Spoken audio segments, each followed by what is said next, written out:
എല്ലാവരും തക്കാളി ചട്നി ഉണ്ടാക്കാറുണ്ട്. വെറൈറ്റി ആയിട്ടുള്ള ഒരു രീതിയിൽ തക്കാളി ചട്നി ഉണ്ടാക്കിയാലോ? അതിനായിട്ട് ഒരു പാൻ അടുപ്പത്ത് വെച്ച് കുറച്ച് വെളിച്ചെണ്ണ ഒഴിച്ച് കൊടുത്തിട്ടുണ്ട്. അതിലേക്ക് ഞാൻ ഒരു 4 തക്കാളി എടുത്തിട്ടുണ്ട്. അത് നമുക്ക് മടുവേ പൊളന്ന് എടുത്തിട്ടുണ്ട്. അത് നമുക്ക് ഇട്ട് കൊടുക്കാം.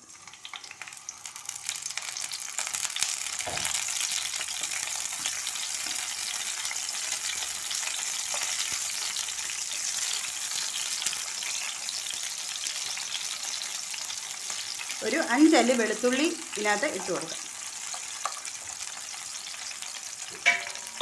ഒരു 10 മിനിറ്റ് മൂടി വെച്ച് വേവിക്കാം.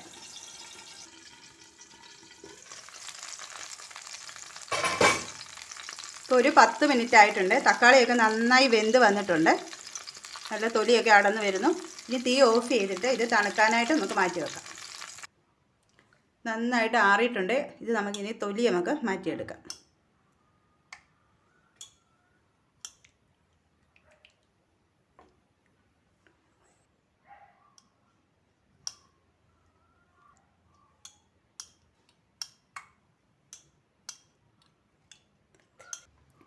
തക്കാളി നന്നായിട്ട് ഉടച്ചെടുത്തിട്ടുണ്ട്. അതിലേക്ക് നമുക്ക് മുളക് പൊടി ഇട്ട് കൊടുക്കാം. ഒരു പച്ചമുളക് അരിഞ്ഞ് വെച്ചിട്ടുണ്ട്, അതിട്ട് കൊടുക്കാം. ഒരു ചെറിയ സവാള അരിഞ്ഞ് വെച്ചിട്ടുണ്ട്, അതിട്ട് കൊടുക്കാം. ആവശ്യത്തിനുള്ള ഉപ്പ്.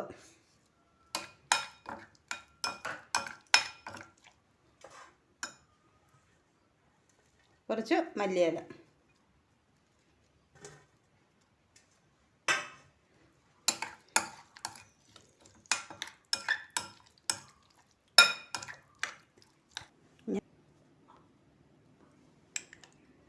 അപ്പം നമ്മൾ തക്കാളി ചട്നി റെഡി ആയിട്ടുണ്ട്.